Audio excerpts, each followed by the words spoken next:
베드로전서를 계속 살펴보고 있습니다. 베드로전서는 별명이 있다고 했는데 베드로전서는 소망의 서신이다, 이런 별명을 가지고 있습니다. 소망의 서신. 이 말을 들으면 베드로전서를 읽을 때마다 그 내용들이 우리를 소망으로 샘솟게 하는 그런 내용들이 가득 있을 것이다 라고 생각하기 쉽지만, 그런데 별명과는 걸맞지 않게 베드로전서에 가득 담겨 있는 단어는 고난이라는 단어입니다. 고난이라는 단어. 5장밖에 되지 않는 이 서신에서 3장 중반부터 4장 전체가 고난으로 가득 차 있다는 것을 알게 됩니다. 그렇게 보면은 별명을 잘못 붙였다, 이런 생각도 하게 되죠. 고난의 서신 또는 절망의 서신이 훨씬 더 어울리는 별명이 아닐까 생각하게 되기도 합니다. 그러니 우리는 베드로전서가 말하는 소망에 대해서 다시 한번 확인한 후에야 본격적으로 고난의 장이라고 할 수 있는 베드로전서 4장 속으로 들어갈 수 있을 것입니다. 그래야 베드로전서를 소망의 서신으로 부르는 이유를 알 수 있기 때문입니다. 우리가 생각하는 소망은 지금을 건너뛰는 것일 때가 많습니다. 내가 구원받았는데 나중 저 멀리에 있는 천국을 소망하면서 산단 말이죠. 내가 지금 예수님 믿고 구원받았는데 소망하기를 나 천국 갈 거야 라는 소망, 나쁘지 않고 맞는 말씀, 맞는 소망이긴 한데, 근데 그 소망이, 내가 구원받아서 소망하는 그 천국이 지금의 삶을 내팽개치게 하는, 천국만 꿈꾸게 하고 지금의 삶을 생략하게 하는 그런 소망일 때가 있다는 것이죠. 이것은 실수고 잘못된 거예요. 하지만 참 소망은 지금을 건너뛰는 소망이 아닙니다. 지금과 그때, 여기와 거기, 지금 여기 말고 또 그때와 거기, 이 큰 간극이 있는데 이 간극을 생략하는 것이 그 나라를 소망하는 것이 아니죠. 소망은 우리를 그때 거기로 점프시켜서 살게 하는 것이 아니라 그때 거기에 소망을 가지고 지금으로 돌아와서 그 소망을 가지고 지금 한 걸음씩 한 걸음씩 열심히 살아나가는 것이 소망의 참된 의미가 되는 것이죠. 이 둘은 큰 차이가 있죠. 소망이 앞에 펼쳐진 삶을 생략하는 것이라고 한다면 기독교는 이 세상과는 관계가 없는 종교가 될 것입니다. 세상이야 어떻게 되든 말든 상관이 없고 나만 구원받으면 되는 현실 도피의 종교가 되겠죠. 예수 믿고 구원받았으니 빨리 가고 싶은 거예요.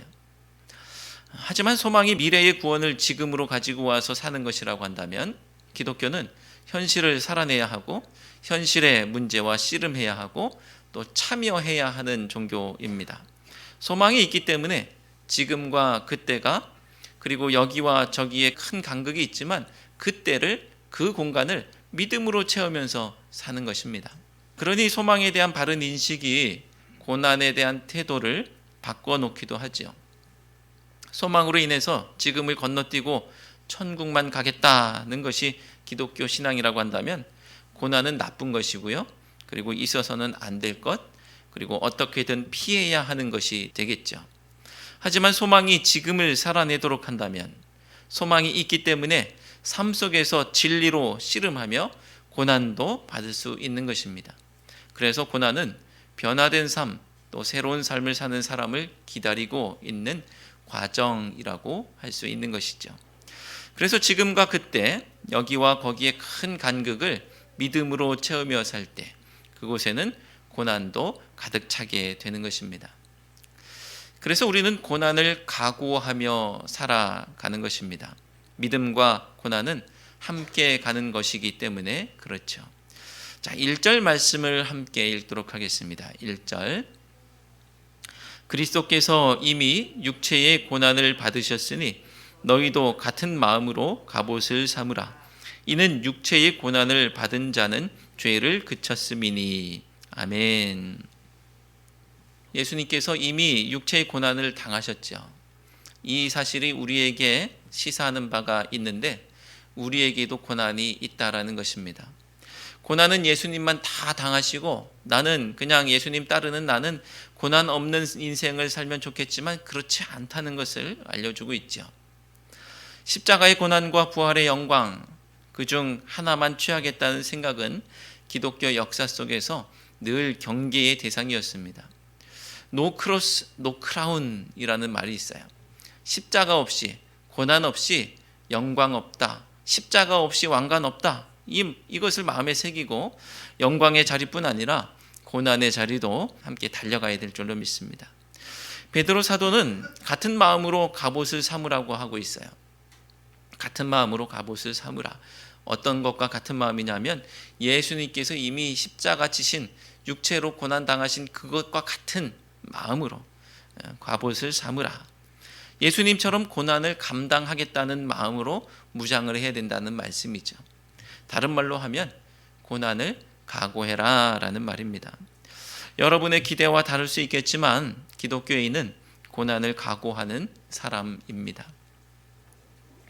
아니, 고난을 각오한다 라는 말을 들으시면 의아하게 생각하실 수 있습니다. 아니, 21세기 대한민국을 사는 성도들에게 이 말이 와닿지 않는 것이죠. 하지만 당장 초대교회 당시 이 로마의 박해와 핍박 속에서 믿음을 지켰던, 생사의 갈림길 속에서 믿음을 지켰던 성도들에게는 너무나 와닿는 말씀이 되는 것이죠. 그들이 각오하는 고난은 때로는 목숨을 내놓는 것을 포함한 각오였고, 명백한 조롱과 또 손해와 고통을 감수해야 하는 것이기도 했던 것이죠. 그래서 베드로 사도는 예수 그리스도와 같이 고난을 각오하라고 말씀하고 있습니다. 성도의 삶은 고난에서 빠져나갈 수 있는 길이 없었던 것이죠. 육체의 고난을 받은 자는 죄를 그쳤음이니 라는 말씀도 나오는데, 이게 무슨 뜻일까요? 이 말은 고난은 죄를 그친 표라는 말씀이에요. 고난 당하는 것을 보니까 죄를 그쳤구나 라는 것을 알 수 있다는 것이죠. 죄를 그쳤으니 고난 당한다 라는 것이죠. 왜 그렇게 생각하는지 4절 말씀을 통해서 정확히 알 수가 있습니다. 4절 말씀을 함께 읽겠습니다. 이러므로 너희가 그들과 함께 그런 극한 방탕에 다름질하지 아니하는 것을 그들이 이상히 여겨 비방하나. 아멘. 세상 사람들이 아무나 비방합니까? 아무나 비방하지 않죠. 다르기 때문에 비방하는 것이죠. 다름은 두 가지의 근거가 되는데, 첫째는 고난의 근거가 되는 것이고요, 두 번째는 질문의 근거가 된다고 했죠. 내가 다르게 살고 있으니 고난 당하는 것 당연한 것이고, 그러니 너는 죄를 그친 게 분명하다라는 것이 오늘 말씀입니다. 야, 너 고난 당하는 거 보니까 죄 그친 게 분명해, 이런 얘기죠. 그러니 우리가 고난을 각오할 때 어떤 일이 벌어지느냐? 우리의 남은 생을 하나님의 뜻으로 살게 되는 것입니다. 2절 말씀을 함께 읽겠습니다. 2절. 그 후로는 다시 사람의 정욕을 따르지 않고 하나님의 뜻을 따라 육체의 남은 때를 살게 하려 함이라. 아멘. 하나님의 뜻은 성도가 살아나갈 인생의 방향이고요, 그리고 삶을 살아나가는 방법이고요, 그리고 그 삶의 동기이고요, 또 그 삶을 위해 목숨을 걸 수 있도록 하는 명분이 되는 것입니다. 이것이 하나님의 뜻이에요. 하나님의 뜻, 하늘같이 정도는 돼야 내 인생을 던질 수 있는 것이죠. 그리고 그 정도는 돼야 내 목숨을 걸 수 있는 것 아니겠습니까? 이렇듯 하나님의 뜻으로 사는 일은 가치 있고 의미 있고 보람된 일입니다. 그런데 중요한 것은 하나님의 뜻으로 살 때 고난이 찾아온다는 것이죠. 그리고 그 고난의 큰 비중은 우리를 미워하는 세상으로부터 말미암습니다. 요한복음 15장 18절에서 19절 말씀을 함께 읽도록 하겠습니다. 세상이 너희를 미워하면 너희보다 먼저 나를 미워한 줄을 알라. 너희가 세상에 속하였으면 세상이 자기의 것을 사랑할 것이나 너희는 세상에 속한 자가 아니요 도리어 내가 너희를 세상에서 택하였기 때문에 세상이 너희를 미워하느니라. 아멘. 우리가 세상에 속했다면, 즉 우리가 세상 사람들과 같은 방식으로 살고 또 세상 가치로 살았다면 세상이 우리를 얼마나 사랑하겠습니까? 우리와 같은 사람이야, 우리 고향만 같아도 사랑하게 되고요. 취미가 같아도 사랑하게 되고요. 뭐 같은 게 있으면 사랑하게 되는데, 같은 가치를 가지고 이 세상에 시키는 대로 똑같이 달려가는 사람들이라고 한다면 얼마나 사랑하겠습니까? 그런데 우리는 세상에 속한 자가 아니고 하나님께서 택하셔서 불러낸 사람들, 하나님의 뜻으로 살고자 하는 사람들이기 때문에 세상이 미워하는 거예요. 이것이 베드로 사도가 1절에서 예수님이 이미 고난 당하셨으니 우리도 고난을 각오해야 한다고 말씀하신 이유입니다. 세상이 너희를 미워하면 너희보다 먼저 나를 미워한 줄 알라. 예수님의 말씀처럼 말이죠. 사랑하는 성도 여러분, 고난 당할 각오가 되셨습니까? 할까 말까 생각 중이십니까? 마치 나에게 선택권이 있는 것처럼 계산하고 계십니까? 하지만 예수님을 믿고 참 소망, 산 소망을 가지고 살아가는 성도들에게 다른 길은 없는 줄로 믿습니다. 내가 하나님의 뜻으로 살고자 한다면 이미 고난당하신 예수님의 마음을 갑옷으로 삼고 고난을 각오하시기 바랍니다. 고난을 각오한다는 것은 하늘 뜻으로 사는 것을 결심한다는 말입니다. 내가 고난을 각오하겠어 라고 할 때 난 이제 하늘 뜻으로 살 거야, 하나님의 말씀으로 살 거야, 하늘 가치로 살 거야 라는 그런 각오가 그 속에 있는 거예요. 이전에 살던 방식과는 다른 삶을 살기로 할 때 각오가 필요하죠. 우리는 이전에 어떤 삶을 살았던 사람들입니까? 3절 말씀을 함께 읽어볼까요? 3절 말씀.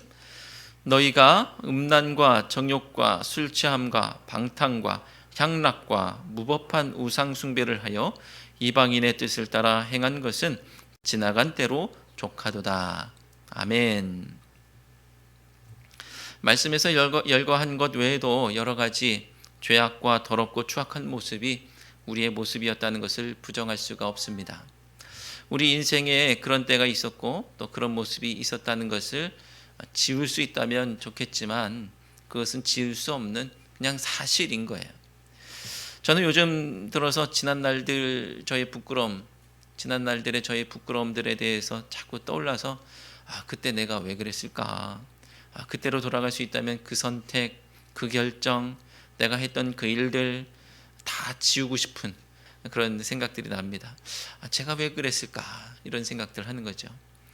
그때 그러면 안 되는데, 그러는 거 아니었는데, 이런 생각들. 다시 살 수 있다면 그 부분은 다시 고쳐서 살고 싶은, 지우고 싶은 그런 게 저에게 많이 있습니다. 하지만 다시 살 수 없는 것이 우리 현실이죠. 그럼 어떻게 해야 될까요? 말씀에 답이 있죠. 우리 3절 말씀 속에 이방인의 뜻을 따라 행한 것은 지나간 때로 족하도다. 지나간 때로 족하도다 라고 말씀합니다. 지난 날들은 어쩔 수 없지만 이제부터가 중요하다라는 말씀이죠. 저와 여러분은 이전에는 이방인의 뜻을 따라서 살던 사람들이었습니다. 세상의 가치가 시키는 대로 살았죠. 세상과 세상의 주관자가 내 삶의 주인이었습니다. 그런데 우리가 예수님을 믿고 우리는 내 삶의 주인을 바꿨습니다. 세상의 주관자가 아니라 하나님께서 내 삶의 주인이시죠. 그래서 나는 이제 내 육체의 남은 때를 이방인의 뜻으로 살지 않고 하나님의 뜻으로 사는 것입니다. 2절 말씀을 다시 읽겠습니다. 2절 말씀. 그 후로는 다시 사람의 정욕을 따르지 않고 하나님의 뜻을 따라 육체의 남은 때를 살게 하려 함이라. 아멘. 지나간 때와 이 육체의 남은 때 사이에 우리에게 놀라운 사건이 있었죠. 지나간 때와 육체의 남은 때 사이에 놀라운 사건이 있었습니다. 우리를 구원하기 위한 예수 그리스도의 고난과 우리가 그분을 만났던 사건, 즉 도라섬의 사건이 있었어요. 도라섬의 사건. 그래서 마치 인류의 역사가 BC와 AD로 나뉘는 것처럼, 예수 그리스도 이전과 그 이후로 나뉘는 것처럼 나의 인생도 지나간 때와 육체의 남은 때로 나뉘는 것입니다. 우리 인생의 지나간 때와 육체의 남은 때 사이에는 내적 갈등이 있습니다. 돌아서기는 했는데 두 삶의 방식 사이에 외적인 갈등도 있습니다. 내 안에도 갈등이 있고 관계에도 갈등이 있습니다. 4절 말씀에서 그 외적 갈등의 모습이 나오는 것을 볼 수가 있죠. 다시 한번 4절 말씀을 읽어볼까요? 이러므로 너희가 그들과 함께 그런 극한 방탕에 다름질하지 아니하는 것을 그들이 이상히 여겨 비방하나. 아멘. 그들과 함께 이방인의 뜻을 따라서 다름질했었던 것이 우리의 모습인데 이제는 그렇게 하지 않는다는 이유로 비방하는 사람들이 있죠. 갈등을 타고서 이렇게 고난이 우리 삶 가운데 찾아옵니다. 어떻게 해야 될까요? 다시 이전의 삶으로 돌아갈까요? 하지만 이방인의 뜻을 따라 행한 것은 지나간 때로 족하다라고 했습니다. 돌아갈 수 없죠. 고난만 쏙 빼버릴까요? 우리가 예수님 믿고 살아가는데 고난만 쏙 빼버리면 좋을까요? 하나님의 뜻을 따라 육체의 남은 때를 살아가려 할 때 고난은 뺄 수가 없습니다. 지나간 때와 육체의 남은 때 사이에 우리를 구원하는 십자가의 구원의 사건이 있었다고 한다면 이 지나간 때와 육체의 남은 때 사이를 우리는 믿음으로 채우는 것입니다. 그 믿음은 이전의 삶을 어떻게 할 수 없다 할지라도 이제 앞으로의 삶을 하나님의 뜻으로 채우는 것이죠. 그것이 새로운 삶, 변화된 삶이 우리에게 요구하는 것입니다. 사랑하는 성도 여러분, 믿음으로 산다는 것은 그저 정신통일하는 것이 아니고요. 하나님의 뜻으로 사는 것, 하늘 가치로 사는 것, 그러다가 고난당하는 것을 포함한다는 사실을 기억하시기 바랍니다.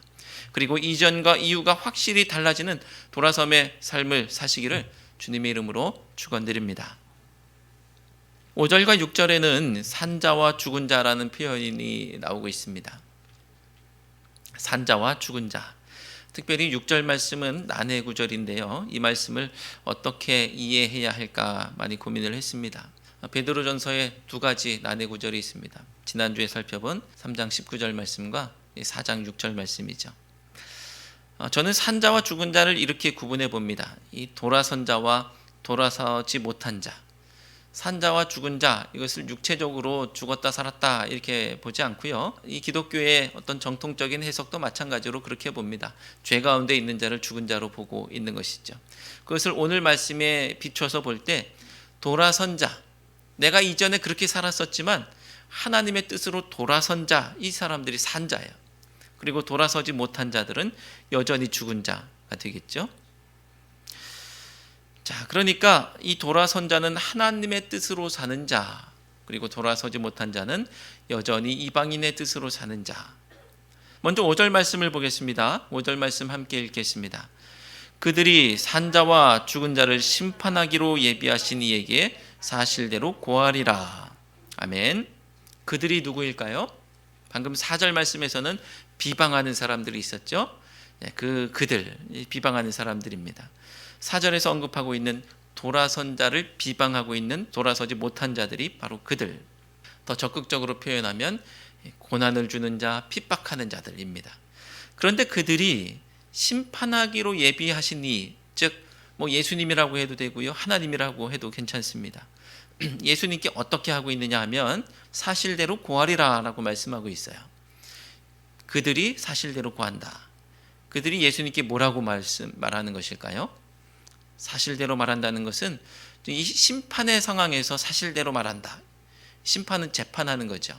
재판할 때 사실대로 말하는 걸 뭐라고 합니까? 증언하는 것이죠. 증언. 그들이 돌아선 자들, 성도들에 대해서 이렇게 증언한다라는 겁니다. 사실대로 증언한다. 어떻게요?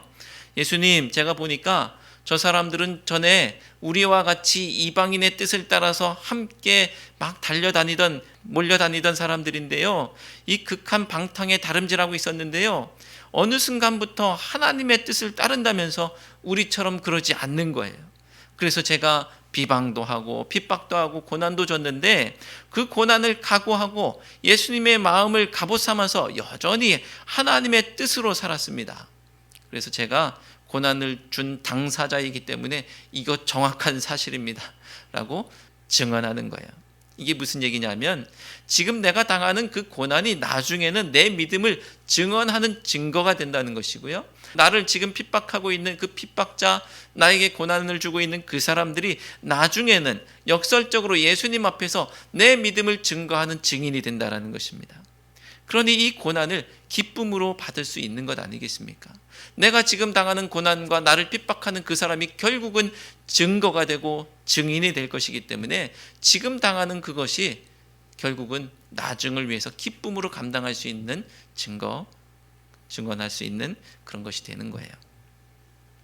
존 웨슬리 목사님은 아주 위대한 복음 전도자이셨죠. 그래서 제가 그 생가를 가보니까요, 그분은 말을 타고 전도하러 다녔는데 18세기 영국의 위대한 복음 전도자. 그래서 영국 사회가 피해 혁명 없이 감리교 운동으로 정화되고 깨끗하게 사회의 빛과 소금의 역할을 감당할 수 있었던 그 일을 감당했던 존 웨슬리 목사님이 말을 타고 복음 전도를 했습니다. 근데 그것도 연습이 필요했나 봐요. 훈련이 필요했나 봐요. 그 생가 안에 말 타는 연습 그 기구가 있더라고요. 그렇게 복음을 전하고 다니는데 하루는 이 복음을 전하고 다니는데 늘 핍박을 당했죠. 왜냐하면 복음을 전하면 술집이 문을 닫고 사람들이 회심하고 돌아오니까 이 사람들이 돈벌이가 안 되는 거예요. 그러니까 저 웨슬리 때문에 우리가 망하게 됐다고 늘 핍박하는 사람들이 있었습니다. 근데 어느 순간 말 타고 전도하다가 이 웨슬리 목사님이 순간 깨달은 거예요. 어느 순간 한 지난 2, 3일 동안 돌이 날아오지 않는 거예요. 돌 맞는 게 늘상 일상 겪는 일이었는데 돌이 날아오지 않아요. 그 순간 웨슬리 목사님의 생각이 뭐냐면, 나에게 무슨 잘못이 있든지 내가 죄 가운데 있는 것 아닌가. 그러니까 나를 핍박하는 사람이 없다라고 판단한 거예요. 그래서 말에서 내려서 하나님 앞에 회개합니다. 하나님, 제가 뭔가 잘못하고 있었다면 용서해 주십시오. 회개합니다 라고 그 순간, 기도하는 순간 저기서 어떤 사람이 웨슬리다 하고서 돌을 던지는, 그래서 돌이 날아오는 것을 맞고 웨슬리 목사님 뭐라고 생각했을까요? 나에게 문제가 없구나. 그래서 그 돌 날아오는 것이 안 날아오는, 비방이 없고 핍박이 없고 고난이 없는 것이 웨슬리 목사님에게는 근심이었지만 이제 날아오는 돌이 기쁨이었다라는 것을 볼 수 있는 일화가 있습니다. 그러니 고난을 각오하라는 말씀, 그리고 그 고난이 결국은 내 믿음을 증언하는 증거라는 사실을 우리가 웨슬리 목사님 말씀을 통해서, 일화를 통해서도 알 수가 있죠. 설교가 여기서 끝나면 딱 좋은데 6절 말씀이 남았죠. 6절 말씀을 함께 읽겠습니다. 이를 위하여 죽은 자들에게도 복음이 전파되었으니 이는 육체로는 사람으로 심판을 받으나 영으로는 하나님을 따라 살게 하려 함이라. 아멘. 이게 무슨 말씀일까요? 복잡하지 않습니다. 5절에서 돌아서지 못한 자들이 예수님께 증언하기 위해서는 그들도 복음을 들었던 것을 전제할 수밖에 없거든요. 돌아서지 못한 사람이 뭐라도 한마디 하려면 복음을 듣고 그래서 돌아서지 않은 거예요. 돌아선 사람들은 복음을 듣고 돌아선 것이고, 돌아서지 않은 사람들도 복음을 듣긴 들었는데 돌아서지 않은 것이죠. 이 무슨 얘기냐면, 돌아선 자들, 즉 산자들은 복음을 들었으니까 하나님의 뜻대로 살았는데, 돌아서지 못한 자들은 그들도 듣고도 이방인의 뜻으로 남아있다는 거예요. 하나님의 뜻으로 살게 하시려고 똑같이 복음을 전했지만 산자도 전에는 죽은 자였겠죠. 그런데 산자는 복음을 듣고 믿음으로 생명을 얻었지만 죽은 자는 복음을 듣고 믿음으로 살지 못하고 죽었다는 겁니다. 사랑하는 성도 여러분, 하나님의 사랑에는 차별이 없어요. 그래서 누구에게나 동일하게 복음을 주시죠. 똑같이 복음을 주셨습니다. 하지만 사람들의 따름에는 차이가 있어요. 하나님은 동일하게 사랑하시고 복음을 동일하게 주시지만 사람들의 따름에는 차이가 있습니다. 이방인의 뜻을 따르는 자들, 그들 가운데에서 어떤 사람들은 고난을 각오하고 하나님의 뜻을 따르기로 결정하고 돌아선 사람들이 있습니다. 자, 우리는 돌아선 사람 맞습니까? 닥치는 고난 때문에 다시 돌이키려고 하고 있지는 않습니까? 하지만 내가 당하는 그 고난이 심판의 때 내 믿음을 증언할 것입니다. 나를 핍박했던 사람들이 심판의 때 내 믿음을 증거할 것입니다. 그러니 여전히 믿음으로 살고 하나님의 뜻으로 살고 고난이 닥쳐도 돌아서지 않는 우리 모두가 되시기를 주님의 이름으로 축원합니다. 기도하시겠습니다. 하나님, 주님께서 저희를 부르셨을 때 그저 좋은 일만 있을 줄 알았습니다. 그런데 말씀을 읽으면 읽을수록 예수님의 삶을 곱씹어보고 돌아볼수록 고난을 각오해야 하는 길이 이 길이라는 것을 깨닫게 됩니다. 하지만 저희 믿음이 저희 육체의 남은 때를 이방인의 뜻이 아닌 하나님의 뜻으로 가득 채우기에 그 길이 고난의 길이라도 그 나라 그 땅을 소망하며 묵묵히 걸어갑니다. 마지막 심판 때 저희들이 믿음이 증명될 때 고난이 증거가 되게 하시고 핍박자가 증인이 되게 하옵소서. 그리고 영으로 하나님을 따라 사는 역사를 이루어 주옵소서. 예수 그리스도의 이름으로 기도드리옵나이다. 아멘.